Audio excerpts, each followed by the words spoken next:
Recording in progress. Hello, beautiful people. I have an old friend of mine, Alexis Rosenbaum, here with me. And she's going to be talking about a dating after divorce. She's a coach to people, women mainly, who are venturing into the dating scene after being divorced and having children or not having children, either way. That is her specialty. So, welcome to the show.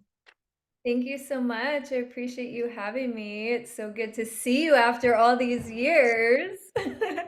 It's so exciting. I can't believe, like, what, 10 years, definitely. It's been a long time. But what I've loved seeing is your journey, through as we all watch each other's Instagrams and how we grow and evolved and, continuing on our journey. And I love that you are coaching now, which is great. And I know you've been doing it for a long time, but I'd love to know a little bit more about your journey and what got you here. Sure. Well, personal development and coaching has always been a part of my life, and every coaching business I've had has mirrored the chapter that I've been in because I really feel like our stories and our personal experience. There's one thing to have the skills and the tools and the knowledge and the certifications, but if you haven't actually experienced something where you apply that knowledge, tools, resources to your personal life, it's really hard to then coach others. I don't know how to teach someone how to fly a helicopter because I don't know how to fly a helicopter. So, my coaching businesses have evolved throughout the past 20 years. In my 20s, when I lived in the Bay Area, I had a holistic wellness coaching program. I worked with moms. I've primarily always worked with women. Mhm. And so I work with stay-at-home moms in Marin County and creating health and wellness programs for them. And then when I lived in Venice Beach, when we met, I was doing a lifestyle coaching program, which developed into a live in divorce program. So, women who were going through divorce and had all of a sudden become single moms, but needed that extra body in the house to help with everything from groceries and kids and organization, I was living with them and taking that place of their partner to support them in that transition. And then I moved up to Nevada County and I got married and I have a 7-year-old son now. And I went through a very inflammatory marriage myself, which I'm happy to share about. And when I came out of my marriage, I had a transformational divorce story. And that led me into this dating after divorce micro niche that I'm now offering to women. And so that's just an overview of how I landed here. Beautiful, beautiful. Um, it's so interesting because when we did meet, when you were here in Venice, I remember, you being the girl that would come into the wine bar and like have different, people all the time coming in with dates. And I was like, this girl is on fire. And, Yes.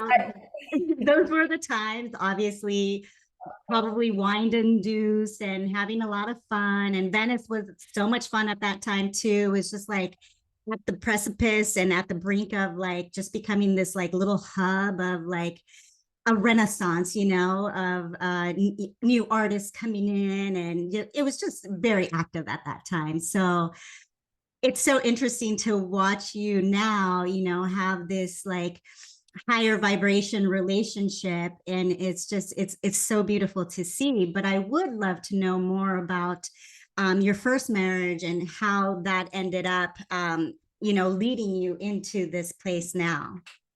Yeah, of course. Yes, I was wild in Venice Beach. That Love was it. that was, I mean, boy, the stories. Oh, It's I know. I watched a lot of people in that wine bar. And for those who don't know who are listening, I mean, a lot of people who know me know that I used to manage and serve at Venice Beach Wines here in Los Angeles, California. and it was just a wild time in those days, and it was just interesting for me as an observer to watch like the interactions of people. And I'm a Scorpio, so for me, I'm like, I watch people, so it was just great. And you were such a kind, beautiful soul already, but it was just great to see like this girl, like a different person every week. It Oh was, my God. I Yeah. know, it was very interesting, but yeah, go. Oh, it was fun. Yeah. So I had side note, I still think about that peach burrata arugula salad on the daily. To this day, I have not had a salad that tops that. That's basically all I ate when I went there for that salad once Yeah. a week. I love that salad. Yeah. Um, so I like to say, "Hi, my name's Alexis, and I'm not an alcoholic, but I've been addicted to bad boys." Hmm. And AKA unavailable. Guilty. Yeah, totally. I'm like, okay, ladies, raise your hand." Guilty. And at least now we have a proper description for a bad boy, which is an unavailable guy. Right. That's essentially what we're talking about. And so my history is that I grew up with three brothers. I was always surrounded by boys. I've always been a tomboy. I've always felt very comfortable with boys, had a lot of guy friends, was generally the only girl on the soccer team, the only girl on the track team, the only girl playing basketball. That combined with my father being the best father that he could be. However, he lacked the tools and resources to be emotionally available and present the way I needed as a young girl. Sure. And so the two of those combined, having easy access to a lot of boys, Mhm. plus this father wound, um, I just learned from a young age that if I acted a certain way, I could get the attention from these boys that I really just wanted from my dad. And so I grew up in Marin County. I lived in San Francisco, very small community. I hit Venice Beach right as I'm turning 30. I'm very single and I just blossomed. And there were no consequences in Venice Beach because I didn't, growing up in Stinson Beach, Marin County, San Francisco, everybody knew everybody. And here I am in a new town. Nobody knows me. And the buzz down there was very intoxicating. And Yeah. so I just went for it. And I gave myself permission to just be sexually liberated without consequence. Granted, there was a lot of Yeah. consequence. There always is. I learned, and I actually just got burnt out, but I'm so glad that I gave myself that 3.5, 4 year window to just be fully authentic and indulge in all these different types of dynamics. And some of those guys were purely just friends, Right. and some of them were dates, and some of them were exes. And it helped me understand who I was as a woman and what I wanted. So I sort of bottomed out in Venice. Venice, the culture was changing. A lot of us got priced out. Work was dwindling, and I was really starting to crave a deep, meaningful relationship. I had a lot of fun.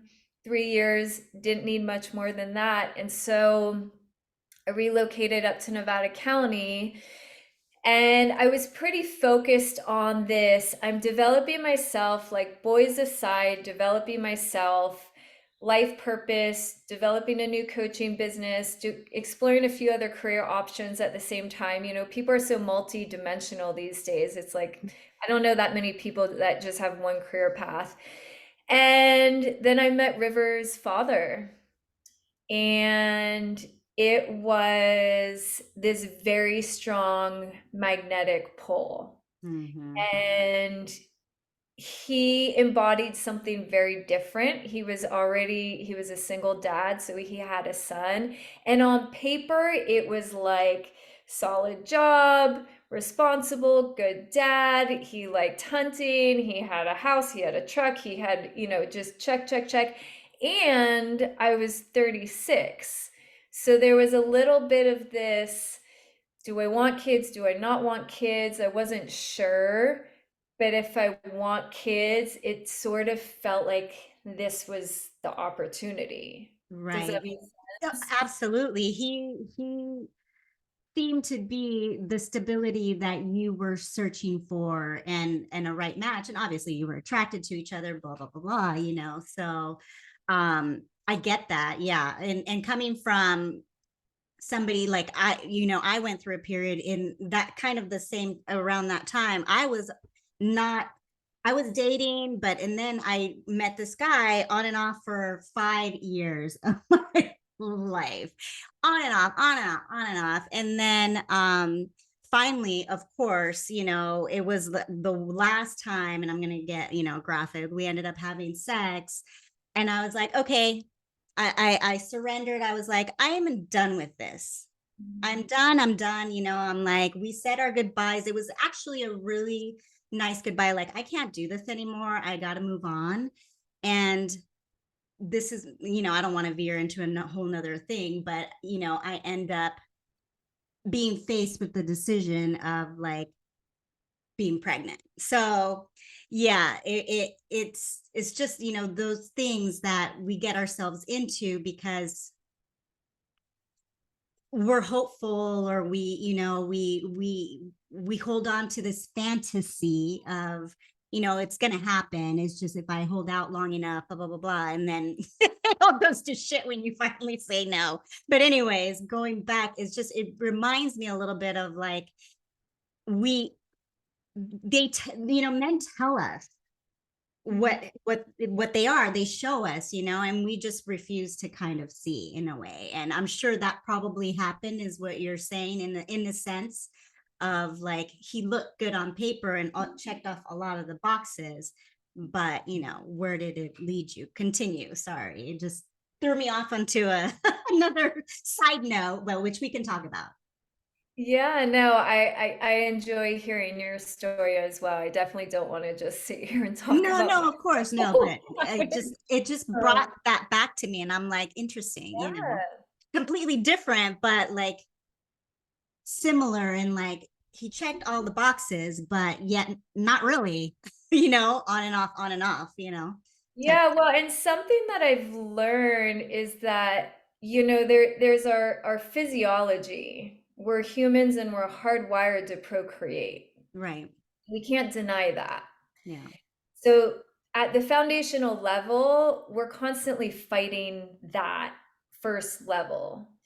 And then the second level is our core wounding, Mm-hmm. which, men and women both have. Men generally have a mother wound and feel abandoned by their mother.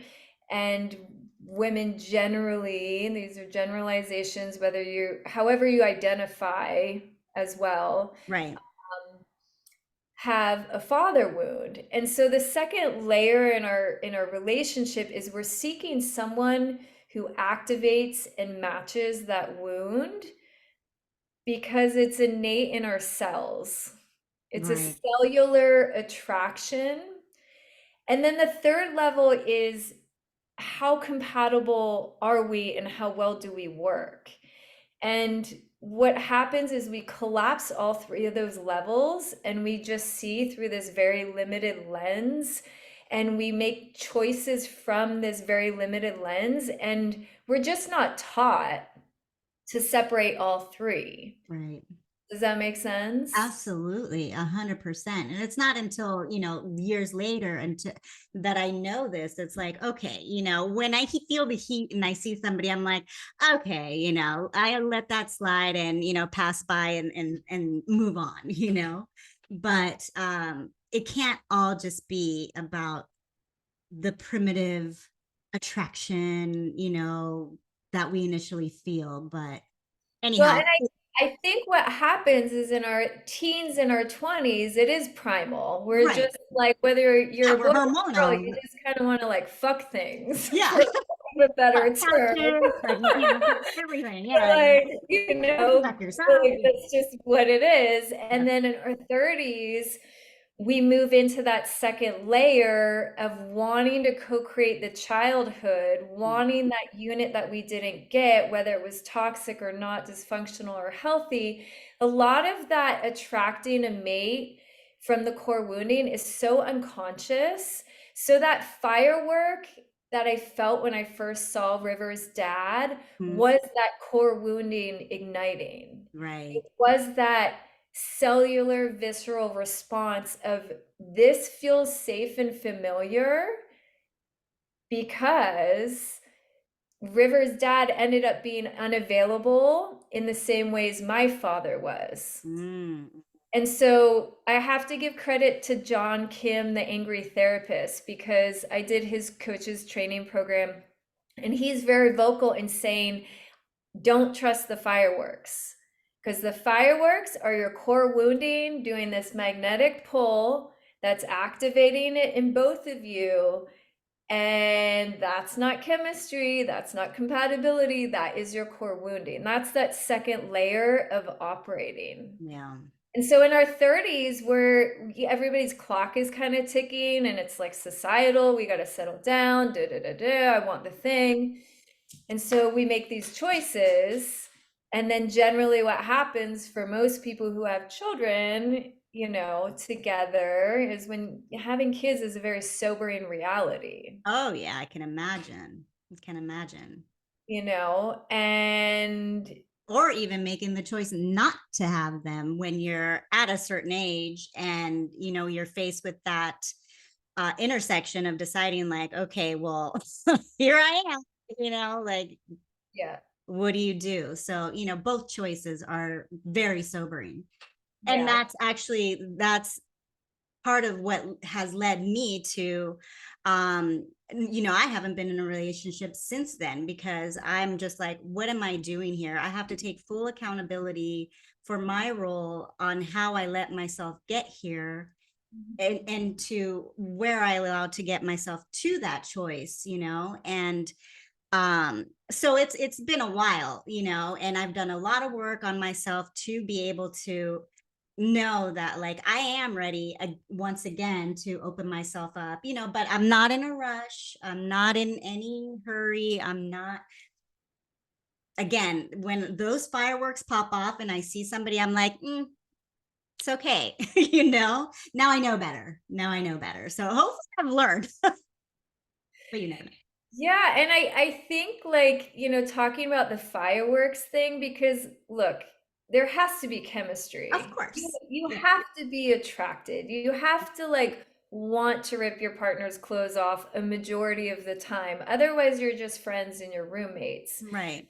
Um, but there's something underneath the fireworks. Like when I met John, there was an intuitive message And that that's was your very. that's your current partner? That's my Oh, fiance. fiance. Yeah. Yeah. Nice. Okay. Got So it. Sorry. I'm speaking from real experience of dating after divorce and going from a dysfunctional marriage that was a trauma bond is another term that we hear often, which is that core wounding, firework excitement. So my marriage was very much a trauma bond. And then that ending and spending time like you did alone to cultivate personal sovereignty and then attract a high caliber partner from that place. Right. And that's a very different dating experience than ending a dysfunctional relationship. And what I often see is women take one of two paths. They either become hyper independent, which is also called over functioning these days.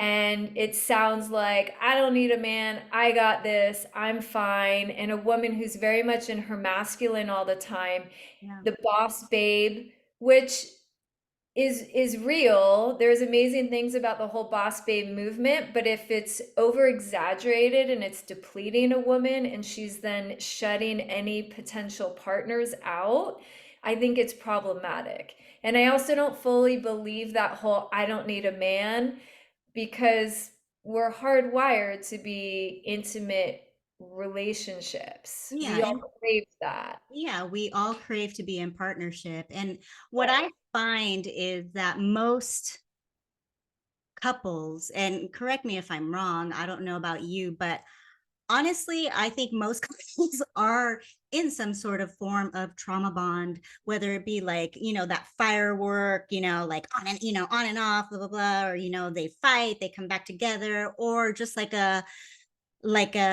codependency as well. That's, oh, well, I'm not happy, but this feels good. It feels comfortable, and it's good as it's gonna get.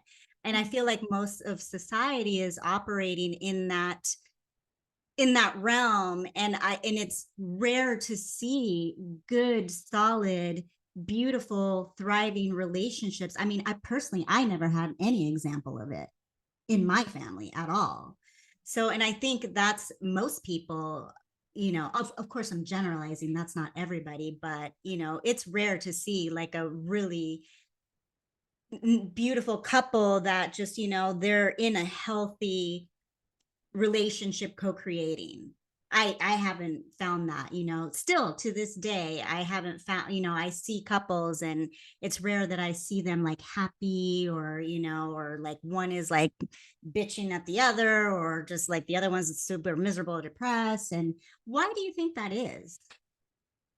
Well, I think there's a lot of factors. I think number one, we're not taught how to create healthy, sustainable relationships, and they're not modeled for us. This isn't something that we see. You know, personal development and learning relationship tools, that's like work you have to do outside of your 9 to 5, outside of your health and Exactly. wellness. And it wasn't that long ago that therapy was frowned upon, you know? And so it just gets passed on through the generations. I mean, my parents, they did the best that they could. Their parents came out of the Great Depression. My parents, like personal development, who had the time? Right. And it's not until the past 20, 30 years that self-help is becoming more accessible. It's more acceptable. People now say statements like, well, my therapist, and you're not shamed for it. It's actually Right. mental health is now encouraged. And so I think that's a huge part of it. And I think the other piece is that there's still this idea that being in relationship is going to make us feel whole and complete. Yeah. And Yeah. that's why my big message is cultivating personal sovereignty first, and then learning how to maintain that and move through life from that place, because then it doesn't matter what's happening in your relationship, you're always able to come back to yourself. And sovereignty is a little bit of it can be a foreign word for some people. Some people call it different things, but for me, personal sovereignty is when we're self-governing, Yeah. when we're contained, when we're anchored within by our truth, when we feel empowered to be authentic, when we set boundaries without fear and shame, when we take accountability for ourselves. So the 9 pillars that of dating are really the 9 practices of personal sovereignty. Amazing. Can we tap into that a little bit further? Yeah, for sure.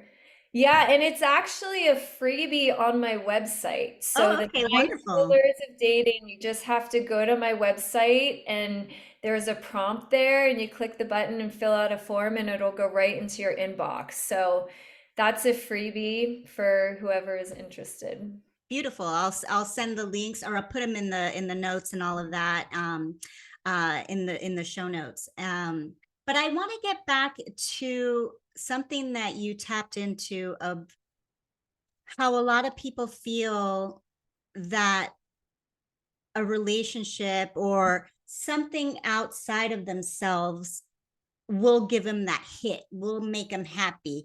If I have this, I will be happy. If I have that, I will be happy. If I, once I get that, why do you think we're always, instead of always like bringing it back to ourselves, why do you think people don't feel the need that there's always something outside of themselves that will, give them that hit, whether it be like love, or happiness, or any of that? Why do you think we are in this kind of state? And I know it's shifting a lot. More people, more and more people are doing inner work. And I think it's just, in such a wonderful space and time right now. And I have such high hopes for humanity. And like, I do believe that we can, and I hate using this word because it's so overused, but heal, through doing the inner work. But why do you think that, like, people are still in that mindset of like, once I get this, or once I'm in the partnership, once I find that I will be happy? Well, because it's an internal paradox and it's really, it's really fucking hard. Yeah, right. Because the Mhm. paradox, Osho has a great quote that says, I'm paraphrasing, but you can Yeah. Google it. Your capacity to be in love is your capacity to be alone. It's something along those lines, which means that you can't truly love someone if you aren't truly content being alone. Mm, interesting. And I love that because, again, like, I have been alone, and I have purposely not been in a relationship or in partnership or have engaged with people because I'm just like, nope, I'm finding myself, and I thrive alone, to be honest with you. I love it. But I also realized I was operating a while ago, not anymore, I don't think. I was operating in that masculine, like I've been in that, like, in the beginning, I was like, I can do everything on my own, blah blah blah blah. Blah. Now I'm not. I've softened so much, within the last 3 4 years, that I know I do want a partnership. I know I do want a relationship, and I know I will thrive in one. Um, but a lot of women I see are stuck in that, like, I don't need, like you said, I don't need a man, and men, all men suck. And I just firmly don't believe that. I believe there's great men out there that women are just not paying attention to, unfortunately. Why do you Yeah. think it is? Well, and I think, and what I was saying earlier is women tend to go down one of two paths. There's the hyper independent, over functioning, stuck in the masculine, I don't need a man, boss babe attitude, Yeah. or there's the codependent, I'd rather be chosen than be alone. Oh yeah, no, I went the first route for sure. Saying yes, settling. I don't really like the term settling, but there's that path. Right. And so if you look at the spectrum, you've got like the boss babe, and then you have, the super codependent woman who just doesn't know who she is and just wants to be loved and will do anything. Right. We want to be like, sovereignty is in the middle. Right. So you can feel it with women who just want to be chosen. I want to date. I just want to be chosen. Or Hmm. that I don't need a man. Men suck. And Right. it's like the sovereignty lives in between. And the way that I feel is I am whole and complete as I am. I really enjoy my life. I source my validation from my work, from my workout routine, my health and wellness, from taking baths, from reading books, from taking care of my body, from going dancing. Um, I know that anything I want to accomplish in my life, if I set my mind to it and I'm focused and driven, I can create and cultivate that for myself. I deeply value my core values. I trust my intuition. I know when to move from my masculine and my feminine. And I genuinely like love my life. All Beautiful. all in my own little container. I just love my life. I'm not scared to go to dinner alone. I go to the movies by myself. I book trips, yada yada yada. Right. And I would love to share that with the right person. Absolutely. I love that. I feel that that is so beautiful. And I wish more and more people really cultivated the self-love for themselves and just fall in love with themselves, like what, like really get to know you, like what do you love, what turns you on, what like makes you giggle, what like brings you joy. I just feel as adults we're just not doing things that bring us those little simple things of just every day-to-day simple little joys and pleasures, like you said, reading. For me it's gardening, for me it's my dog, for me it's going to the beach and walking, and sometimes I've gotten rid of this, but I took a year and a half off of work doing real estate. And a part of me, because of that hustle, hustle, hustle culture, that we're so, especially here in LA, let's be real, um, is so ingrained here, and it's like the hustling, and I was totally part of it. And I'm calling myself out on it. Totally part of it. But when I just took that year and a half to, everybody asked me like, well, where'd you go? I said, nowhere.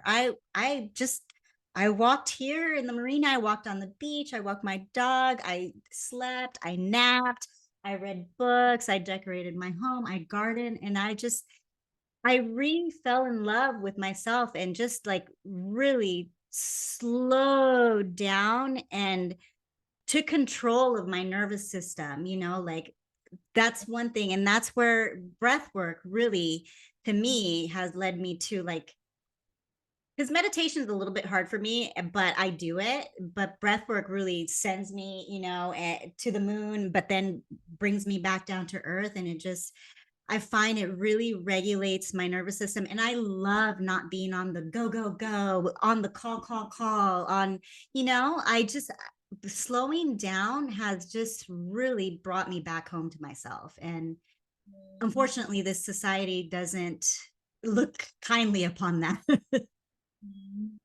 Well, and the other thing, and thank you for sharing because you really illuminated beautifully what the journey, like what a gift you gave yourself Mm, a year and a half.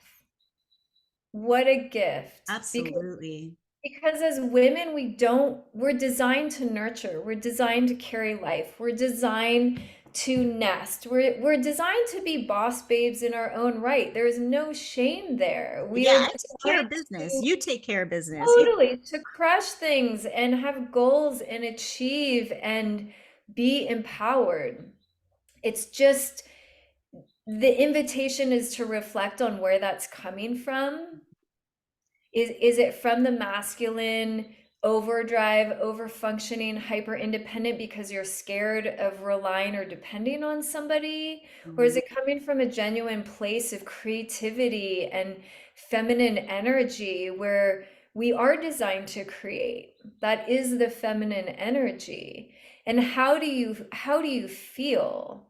Do you feel depleted and that you're always pushing? Or do you feel like you can settle your nervous system and receive and rest? And I think what happens as women is, in our 20s, we can't help but want relationship. And then in our 30s, that clock starts pulling on Yeah. you. And Yeah. then for better or worse, you get married and you have a child or you don't have a child. But I really notice that women in their 40s, there's a huge shift. And oh my God, being 44 is like the best fucking thing. I'm 45 and I'll be 46 in November. So yeah, Yeah, girl, get it. yeah, and I still think to myself, like, has my ship sailed, in terms of like having a child and all of that, and I'm still open. Like, look, I still get my menstruation and all of that. And if I were to find the right partner who would be willing to co-parent and be in the life, I think I'd still be open to it, even at this age right now. But I've also come to the realization and the understanding that maybe that ship has sailed, and I'm at peace with it too. So, but the peace that I have now at this stage in my life, and I don't feel things are coming to me versus me like putting effort and like hustling. When I let go and surrender and I'm like, okay, well, I don't know how this is going to happen. And I just know and I trust. And I know this sounds woo woo as shit, but once I place my trust in the universe, the things start coming to me. And it's so beautiful to see once you actually do settle yourself down, control your nervous system, and allow things to be. And you're in spirit tells you, okay, here's the next step. It comes to you in little whispers or an idea. Like I had an idea. I'm like, okay, we're gonna do this again. I'm like, who do I like? Boom, I saw you. I'm like, let's reach out, and it just you said yes, and here we are. It's that's all you have to do. And And that's the sovereignty for yeah, women. Now, I coach women. I firmly believe that men should do men's work with men. sure. So I don't work with men. It's nothing against men. I engage, I create some content for men, but I'm a woman. I'm interested in female empowerment. Yeah. So, my definition of sovereignty and those 9 pillars of how to create sovereignty are really geared towards the feminine, although they are universal. But you perfectly described what it's like to sit in your sovereignty as a Mm. woman. When you are creating and envisioning and you're attracting and you're receiving, because women are not designed to hunt. Right. I And mean, I let me could do that shit, I'm sure, if I wanted to, but Right. But let me tell you something for all the women listening. If you are single, stop hunting men. yeah. Every single relationship where you are the hunter will fail. Oh my God. Girl, that was me in my 20s. I mean, like, I did not fuck around. If I saw somebody that I wanted or whatever, I went for it. Like, no holds bar. Obviously, if they didn't have a girlfriend or, all of that, but yeah, yeah. Oh, me I too. I was fearless. If I wanted it, I got it. And that's why yeah. you saw me in Venice Beach with a different dude every week. Yeah. But let me tell you something, It out of never worked out. 3.5 years, none of those guys ended up being high caliber quality relationships. They were all flings. Yeah. Because when you're a woman and you're dating from your masculine and you're hunting and you're pursuing, and look, I okay, there's a little bit of a gray zone. So you see a cute guy repeatedly at a coffee shop once a week and you're making eyes. I don't think there's anything wrong with one day saying hi to him. Well, of course. I'm not saying he has to make all the first moves and he has to decide everything. You can make requests and set boundaries, but if you are a woman and you are leading and you are hunting men, you will be hunting men who are passive and operating from their feminine.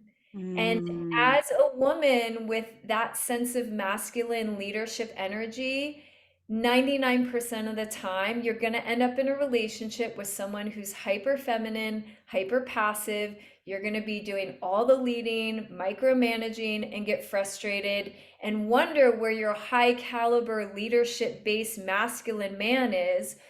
Well, those men don't respond to women who hunt them. right. That makes sense? It makes sense. It's interesting because I've gotten like both, where like we said, when we were younger, we definitely hunted, but then also being pursued, but then that like hot and cold, hot and cold, hot and cold, that fishing, they like fish you a line and then you bite and then, you're there for the minute, they lure you in and then boom, they throw you back out. I've gotten both. Like, let's be honest, we've gotten the gamut of the whole thing. And Yeah. it's just, and it's, I'm like, okay, and obviously well, not obviously, people you don't know, but most people don't know I do. My father, after 7 years old when my parents divorced, he just really wasn't around, so I know I definitely have that abandonment issue, and I kept on having that with the men. As soon as, like, it never worked out, then they went on to the next woman, either had a kid or like got married or blah blah blah, the whole thing. And I'm like, why doing this. And I realized, like, oh, because I am operating in my masculine. I am. And because of my fear of abandonment, that's exactly what I'm getting. Mm. Yeah. Exactly what I'm getting. The thing that I fear the most is exactly what I got. Well, because this is my guess, and you can let me know if this Sure. resonates. I try not to speak in absolutes because, of course, there's always, there are situations that don't fall into every single Of framework course. Yeah, yeah. and situation. So, um, my guess, because I speak from experience, is I would be in my masculine, ooh, cute guy, hunt him down, ask him out, pursue and lead, and he would turn around and agree. And then there's this funny thing that happens because I have the father wound, and that desire to be chosen overrides common sense. And I would then turn into this codependent puddle Mm, where then I was available every time he called, or always said yes, or didn't set boundaries, or just was this over available person. And then he lost interest and right. so what I've developed over the past 3.5 years is, well, there's rules of engagement, which is a little framework, but there's also the 90-day trial period. Mm. And that has some pretty like rigid rules that not every woman likes. But one of them is not having sex the first 90 days. I like that rule. Because women, we are hardwired to get attached. We are Right. hardwired to bond. And when we sleep with someone too soon, we start to forget, are we really compatible? Where are the core values? Is this really a sustainable partnership? And look, if you're just looking for some casual sex and flings and a love affair, screw the 90 days. Right. More power to you. Do But when I was in that transition after my divorce, and I had a few love affairs and that felt fine, and then I took a long break, and then I was ready. I felt like, well, it's been 4.5 years. I'm ready for a high caliber, sustainable partner. And the 90-day trial period is what I started to implement when I was dating. Um, and yes, don't have sex the first 90 days. That, of course, there's a gray zone, you don't have to follow, but I think being aware that when you do cross that line intimately, it kind of blurs our common sense. Talking about core values, mm, are your core values compatible? That's a really important thing. And then a big one, which relates back to your story, is maintaining your sense of self and your schedule, not dropping your plans every time he calls, like, and almost buffering your schedule a little bit more. And it's not to play games, but it's to maintain that personal sovereignty and let him know that you are a high caliber woman. right. You have a lot going on for yourself. And if he wants time in your schedule, then he needs to be available because Right. you're not just going to be available for him. And I'll tell you a quick story. When John, as an example, when John and I met, he was living in Sonoma, 2 hours away from Nevada County. And I had a lot going on. And and he has his kids in the Bay Area, and I have my son. And so Wednesday night was the only night that overlapped that was free. There were some weekends, but it was like every 6 weeks, our schedules would align. It was really funky. And I said, well, look, this is what it is. We've got Wednesday nights. And he said, I'm gonna drive up there and see you every Wednesday night. That was his Mm. offer. And I said, okay. And this man for 6 months, every Wednesday night, drove 2 hours up here for date night. And he did not miss one date night unless he was with his kids. And this isn't to sound self-righteous, but I upheld my life. And I said, I will make room for you, and you need to make the effort to meet me in that place. And he did.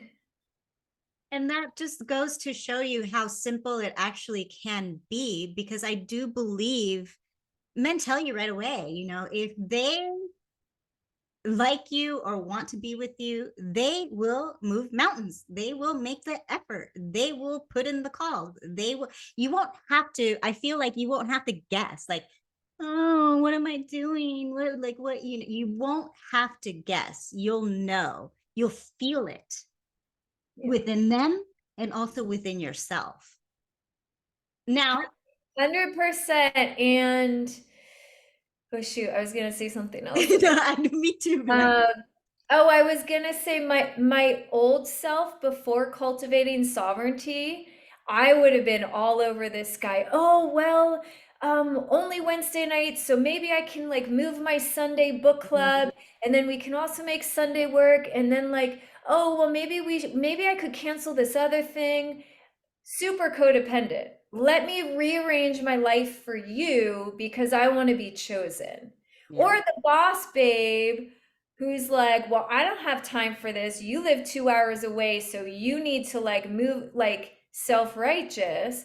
But I was just in the middle and I said, hey, I would love to see you. We have Wednesday nights. What are you willing to do to make that happen?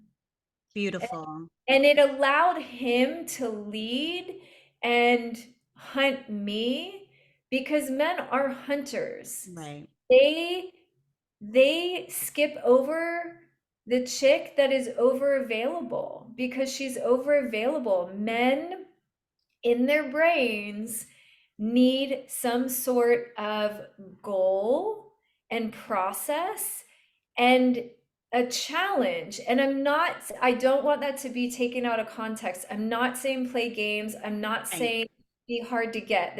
I never played games with John. I was always straightforward and honest, but I maintained my container and my sense of sovereignty. And I let him figure out how to show up in my world instead of me bending over into his. Does that make sense? 100%. When you're talking about it, I mean, this is completely like I see where, whatever, it wasn't meant to be, it is what it is. But exactly in that last relationship that I was saying, that was me.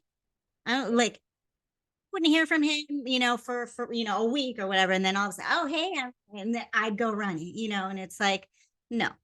And this woman is not doing that anymore. So a question for you. So somebody like me who has been out of the dating game for a long time, 8 years. I'm gonna close my window real quick Oh because yeah, no problem. the neighbor, oh, the neighbor's starting to mow their lawn. Yes, someone like you. Who's ready to, my heart's open. It's not about that. But you know, I haven't been in the dating game. I was never much for apps, online. No, I don't need a second job, swiping. It just never resonated with me. I know that's just not the way I'm gonna meet somebody. I'm face to face, like I want to get to know you. I have a conversation. What do you recommend for a woman like me who's like been out of the game for so long, and but who's open to and ready to see what's out there? Yeah, well, first I want to acknowledge you because I can feel how available you are and yet anchored. Thank you. And, It's and taken a that, lot of work. yeah, A lot of work.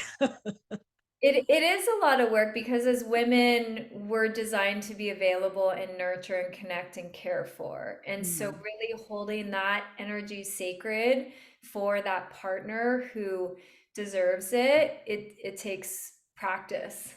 And I have a history of losing myself. I go deep. I'm a Scorpio. I lose myself, like, ah, like that's not anymore. Like I know my boundaries. I know what I want. I know I walk in integrity. I know how I want to feel. I know that I don't want to guess. As soon as I start feeling that, it's a no for me. Yeah, that Yeah. was the other thing you mentioned that I wanted to touch on that I think is important for single women to hear, and you articulated it perfectly, is that John and I have been on a journey. We're just like every other couple. We have our core wounding we're working through. We have our strengths, we have our shortcomings, we have conflicts. Of Um, course. but I've never doubted his devotion. Mm. And And you how does mentioned that. how does that feel to you? Well, in the So women beginning, know, yeah, he was like you said, men will move mountains yeah, for a woman they want to be with. yeah.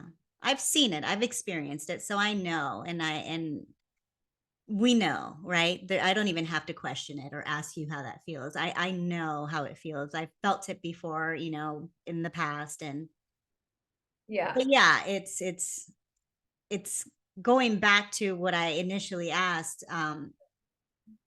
What would you recommend, like as a starting base, to get out there again? Because I Yeah. really, I'm 45. Like I have no idea. I'm not going to do the app thing. That's just not going to happen in my life. And it's not that I'm closed off, I know I don't want to spend my time looking at a black mirror sucking my life energy. That's not going to happen in my life. So, what would you recommend for someone like me and other women who might find themselves at a impasse, like, where it's been a long time? 8 years, I mean, in the grand scheme of thing, is not a really long time, but it is, it's a substantial amount of time. And, you have a little bit of resistance, let's say, of getting out there and getting back in the dating scene. Yeah. Well, I would ask you first what your intention is with dating because that's going to dictate which path. Mm, And I'm assuming that your intention is not to have a fling because no, if you were fling oriented, you'd probably do the dating app path. yeah. So there's no right, wrong, shame, or blame, but it helps when we get really clear about what we want the end result to be because then we know how to move. And so if Mm, you're not looking for like a lover or a fling or just kind of to date and feel the field out, I would have you reflect on your core values. One really fun exercise is if Dr. DeMartini. okay. He has a values assessment test on his website, Dr. John DeMartini. Hmm. And so one thing that I know that I've studied, that I've learned, that I experience is that we are all driven by our core values. And so, for example, I have a core value regarding personal growth. And so I met John at a holistic healing weekend workshop. Beautiful. Okay. And so I would reflect on, take the little quiz and then do some journaling regarding your core values and see what kind of activities, community events, workshops in your area are focused on your core values. Maybe that's surfing, maybe it's yoga, maybe it's gardening, maybe there's a weekend gardening workshop, maybe there's a home and garden event coming up. And I would go to the places, the activities and communities that are focused on your core values and dive into the community there. Beautiful, beautiful. I love that for me. And then let's do the opposite end of, like somebody who, yeah, wants to dabble into the dating scene and maybe see what's out there and try a few people out or, what have you. You're just like, just to get out there and date a multitude of people. Yes, for those folks, I mean, I quit drinking last year. I've always been on and off, you too. Hmm. I never had a drinking problem. It was very social, but I definitely never made the best decisions while drinking. I'm not in a program. I'm not some like AA chick, but I do support the sober lifestyle. So I sort of frown upon bars and clubs for meeting genuine connection. But if a woman is wanting to just get out there and date and nothing serious, I think I would recommend art gallery openings, especially in LA. There's so many farmers markets. If you want to dive into the dating apps, I think Bumble and Hinge are the higher quality ones. Okay. And for both women, for both paths, my if I could sum it up, I would just say take it slow. Mm. Take it slow and listen to yourself and just continue your sovereignty practices. Continue taking care of yourself and coming back to that place where you don't have to be chosen to have an amazing life, and really try to practice moving from your center and notice when you are out on dates, are you being inauthentic because you want to be liked? Can you, because I can see myself, like you can almost, if you get really tuned in, you can almost see when you're like leaning for a hit of validation or a little attention, or laughing at a joke that you actually don't think is funny, but you're embarrassed because maybe you were offended. But it's dating with intention and attracting that high caliber partner is really about being authentic with yourself. Love that. Love that. And Beautiful. when you slow it down and no alcohol's involved, it's a lot easier to do.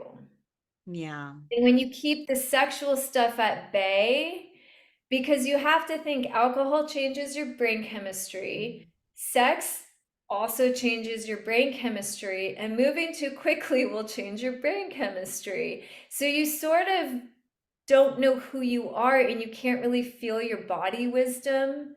Like, really pay attention. Are you feeling drawn to this person or repelled by them?